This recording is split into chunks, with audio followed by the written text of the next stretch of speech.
সবার কাছে প্রশ্ন, এটা কি এখানে কি দেখার কিছু আছে? এটা কি কোনো পার্ক বা এখানে মজার কিছু হইতেছে? এই যে মানুষগুলো সেখানে ভিড় করতেছে, দেখতেছে, খাইতেছে, মুড়ি খাইতেছে, আখের রস খাইতেছে, এগুলো তো এখানে করার জায়গা না। এখানে বাচ্চাগুলো মারা গেছে, এখানে একটা প্লেন ক্র্যাশ হয়েছে, ফাইটার জেট ক্র্যাশ হয়েছে, এটা দেখতে আসে কিছু নেই। আপনারা বাসায় বসে ওদের জন্য দোয়া করেন, নামাজ পড়েন, আপনারা এখানে কেন সে ভিড় জমাবেন?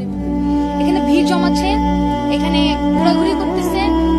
ঠিক ওই দিনও যেদিনও ঘটনা ঘটে শুধু মানুষ দেখতে আসছে। কি কারণে দেখতে আসে? তারা বাচ্চাদের লাশগুলা, বাচ্চাদের গুলাকে যেতে দেন।